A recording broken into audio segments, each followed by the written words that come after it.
c'est toujours l'énergie, pas de pétrole, mais c'est le soleil. D'accord. Nous comprenons qu'ils ont une autosuffisance et forte aux États-Unis par l'horizon nord. Et nous comprenons aussi par le territoire en Australie, ils ont ces réserves.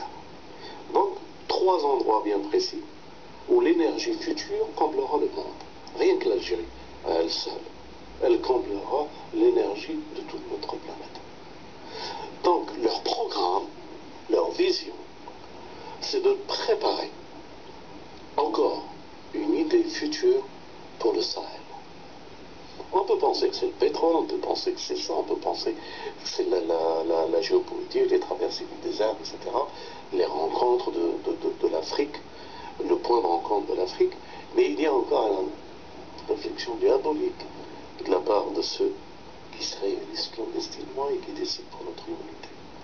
Donc leur objectif, le mondialisme. Donc c'est détenir l'énergie future, mais maintenant. Maintenant, avoir un programme pour pouvoir, selon eux, pousser les gens d'abord au désespoir économique, pour leur montrer que c'est la seule solution. D'accord. Donc, la résistance aujourd'hui, c'est l'islam. L'islam antisioniste, hein, je précise. Pas l'islam Arabie Saoudite, hein, d'accord, parce qu'elle marche dans la conduite. D'accord. Donc vous parlez de cette énergie future qui est solaire, où il y a trois pôles dominants, l'Australie, l'Arizona et l'Algérie. Donc pour... Ça, c'est les cartes qu'ils ont. Pour l'avenir. Ouais. Donc pour que cette énergie soit... En dehors du pôle Nord. Hein. En dehors du pôle Nord. Soit dominante, il faut faire tomber les énergies actuelles. Il faut amener les énergies actuelles à leur maximum, ouais, pour l'intérêt de l'US Israël et de l'Occident, mais préparer encore d'autres énergies et d'autres futurs. Celui qui détient l'énergie détient le pouvoir. L'une des plus belles choses qui peut se réaliser, c'est un front commun. C'est les musulmans, les chrétiens.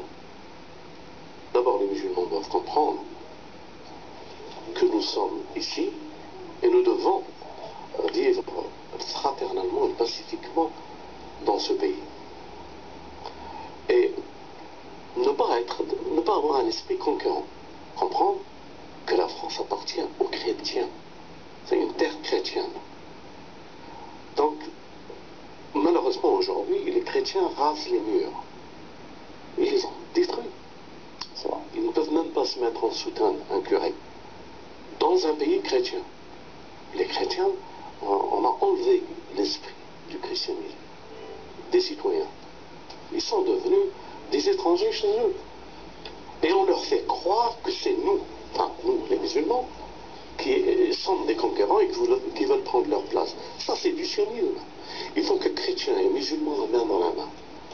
D'abord le pouvoir doit revenir aux chrétiens. Ça c'est la première étape en France. La première étape, c'est que les chrétiens se bougent un peu. Se sont-ils manifestés auprès de vous? Non, ils ont peur. La chevalerie chrétienne, c'est un rêve. Elle n'existe plus. Donc il faut redonner aux chrétiens, de les mobiliser, de leur donner la force de reprendre leur pays. Et s'ils reprennent leur pays, alors, chrétiens et musulmans, la main dans la main, combattre l'injustice. Et bien sûr, les juifs antisionistes. Combattre l'injustice. Ne plus accepter l'idée d'une colonisation. Et le premier cancer qui justifie d'autres colonisations, c'est l'État sioniste d'Israël. Il faut qu'elle disparaisse. C'est un cancer. C'est la maladie. Il faut que ce cancer disparaisse. Il faut qu'on guérisse l'homme. D'accord, ça c'est la première étape. La première étape. Une fois si on se solidaire, eh bien, les comploteurs, ils ne peuvent plus avancer. Ils n'ont plus l'Occident avec eux. C'est clair. Je comprends très bien. Donc, mais ça c'est un rêve. Bien, nous on appelle les chrétiens. Mais si les chrétiens ne veulent pas combattre le sionisme et l'esprit du sionisme, eh bien, nous appellerons tous les hommes autres que les chrétiens. Si c'est les musulmans qui veulent prendre l'étendard, bah, qu'ils soient bienvenus. Si c'est les gens pour la justice qui n'ont pas de religion, qu'ils soient les bienvenus. Ça, c'est au niveau de la France. Et au niveau de la France et au niveau européen. Il faut que ça commence par ça déjà.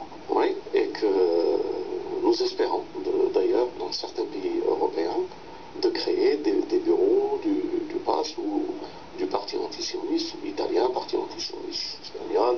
etc.